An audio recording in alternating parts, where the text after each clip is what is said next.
बिस्मिल्लाहिर्रहमानिर्रहीम। जॉब तो लोग कर लेते हैं, लेकिन जब वो जॉब ज्वाइन कर लेते हैं तो उसके बाद उनको समझ आती है कि मेरे ऊपर तो एक लंबी लाइन लगी हुई है लोगों की, जिन तक पहुंचना या जिनको क्रॉस करते हुए आगे पहुंचना नामुमकिन है। इस तरह की कुछ चीज़ों का एहसास जॉब करने से पहले भी होता है, लेकिन चूंकि जॉब हर बंदे की मजबूरी है, उसने हर हाल में जॉब करनी है कि उसको मंथली कुछ लिविंग एक्सपेंस जो पूरे करने के लिए कुछ अमाउंट चाहिए, तो जॉब तो वो हर हाल में ज्वाइन करेगा। बिजनेस की तरफ नहीं जाएगा कि नहीं जी बिजनेस फ्लॉप हो जाएगा, ये डर कंपटीशन का डर, इन्वेस्टमेंट चाहिए, ये वो, तो ये सब चीज़ें तो वो छोड़ देगा, इधर तो वो सोचेगा ही नहीं। तो चुप करके वो सीधा सीधा एक छोटी मोटी जॉब करेगा कि भाई बस कुछ पैसे मिल जाएं जिससे मेरा मंथली जेब खर्च निकल जाए, या कम से कम मेरे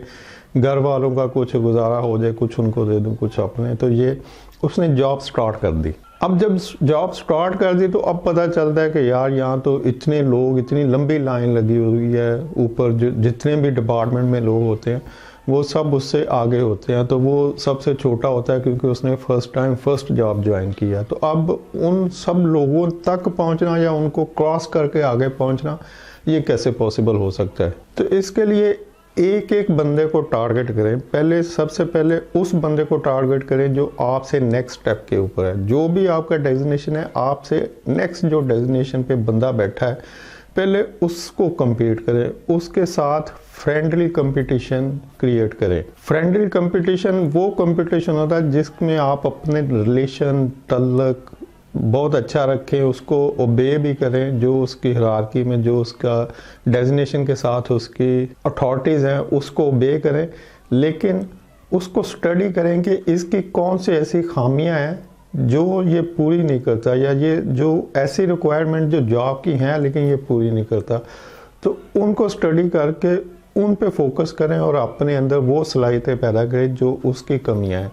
उसके जो प्लस पॉइंट है उसको कभी भी compete ना करें, क्योंकि वो जितना आप उसके प्लस पॉइंट तक जाने की कोशिश करेंगे वो थोड़ा और आगे निकल जाएगा। फिर आप उसको compete करने की कोशिश करेंगे वो थोड़ा आगे, क्योंकि वो जो प्लस पॉइंट वो अपने अंदर रख रहा है वो उनको बड़ी आसानी से बढ़ा सकता है, क्योंकि उसकी वो सलाहियत है। वो जो प्लस पॉइंट उसमें पैदा हो चुके हैं वो इसलिए पैदा हुए हैं कि उसकी वो स्किल ज़्यादा स्ट्रॉन्ग है, तो वो उनको जल्दी जल्दी अंदर अपने बिल्ट इन कर रहा है, उसकी वजह से तरक्की किया जा रहा है। अब अगर आप उसके प्लस पॉइंट की बेस पर उसको compete करेंगे तो आप उतनी स्ट्रगल नहीं कर सकेंगे जितना इजीली वो उसको अचीव किए जा रहा है।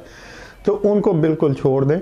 उसके नेगेटिव पॉइंट को देखें कि नेगेटिव पॉइंट कौन सी ऐसी चीज़ें हैं जो इसको करनी चाहिए नहीं कर रहा, या डिपार्टमेंट की रिक्वायरमेंट है ये नहीं कर रहा, या बॉस इससे चाहता है, डिमांड करता है लेकिन ये नहीं करता। तो जब आप उसके वो जो नेगेटिव चीज़ें वो जो छोड़ रहा है, जो नहीं कर रहा है, उस पर फोकस करके उनको अपने अंदर बिल्ट इन करेंगे, उनके ऊपर अपना फोकस रखेंगे, तो फिर आप या तो उसके बराबर पहुंच जाएंगे या उससे आगे भी निकल सकते हैं। तो ये डिपेंड करता है कि आप कितना बेहतर ये जजमेंट कर सकते हैं कि इसकी कौन सी चीज़ें हैं जो इसके वीक पॉइंट है और मुझे उसको अपने प्लस पॉइंट में कन्वर्ट करना है। जब आप उसको compete कर लें तो फिर नेक्स्ट टारगेट रखें, उससे आगे जो बंदा आपके ऊपर हो फिर उसके ऊपर। तो ये जो स्टेप बाय स्टेप आप ऊपर जाएंगे, हर अगले बंदे के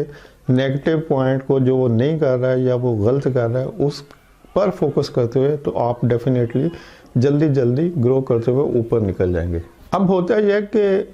हर बंदा जो ज्वाइन करता है तो उस वक्त उसकी हिम्मत ज़्यादा होती है, स्ट्रगल करने की सलाहियत, ताकत और सब कुछ ज़्यादा होता है। लेकिन जैसे ही वो थोड़ा सा प्रमोट होता है, नेक्स्ट डेजिग्नेशन पे जाता है, सैलरी बढ़ जाती है, कंफर्ट लेवल इजी हो जाता है, वो थोड़ा रेस्ट में आ जाता है और चीज़ों को वो ईजी लेना शुरू कर देता है और समझता है कि अब मैं सेटल्ड हूँ तो मुझे कोई ऐसी ज़रूरत नहीं है कि मैं इतनी स्ट्रगल करूँ, इतनी मेहनत करूँ,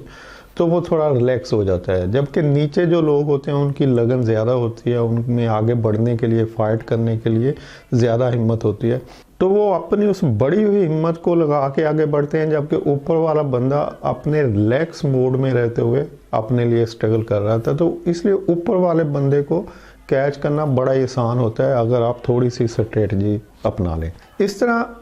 वो जो आपके ऊपर बंदा बैठा है उसके लिए भी अपने ऊपर वाले बंदे को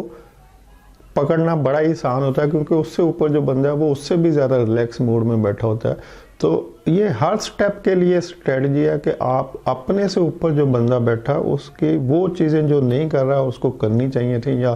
कंपनी, डिपार्टमेंट और बॉस उससे रिक्वायर्ड कर रहे हैं और वो नहीं कर रहा, तो उनके ऊपर फोकस करें। उनके ऊपर फोकस करेंगे तो आप जल्दी से जल्दी तरक्की करते जाएंगे। तो ये जो फियर है कंपटीशन का कि मेरे ऊपर इतनी लंबी लाइन लगी हुई है, इतने लोग बैठे हुए हैं, तो मैं कैसे और कितने टाइम में आगे जाऊंगा, इस फियर को बिल्कुल इससे परेशान ना हो। लोग जो नहीं कर रहे उसके ऊपर फोकस करें और जल्दी तरक्की कर जाएंगे। मुझे अपने कैरियर में एक जॉब ऐसी मिली जिसमें सिर्फ एक ही पॉइंट पे उन्होंने फोकस किया था कि जनाब हमारा बैकलॉग बहुत है, यानी बहुत सारी चीज़ें हमारी पेंडिंग है। हमारा जो पीछे जिस हम मैनेजर को छोड़ रहे हैं उसने बहुत सारी चीज़ें टाइम पे नहीं की, बहुत सारी चीज़ें पेंडिंग में जा रही हैं, तो हम बहुत परेशान हैं, तो हम उसको रिप्लेस कर रहे हैं। क्या आप इस चीज़ की एश्योरेंस देते हैं कि आप विद इन 2-3 मंथ ये सारा बैकलॉग ख़त्म कर देंगे?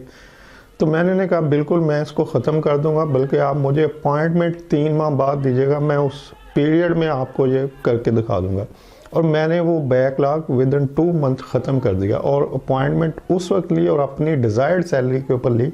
जब मैंने वो बैकलॉग ख़त्म कर दिया। तो हर काम करने वाले का जो एक सबसे बड़ा नेगेटिव पॉइंट होता है वो ये होता है कि बहुत सारी चीज़ों को डिले में डालता रहता है, या ऐसी चीज़ें जो प्रॉब्लम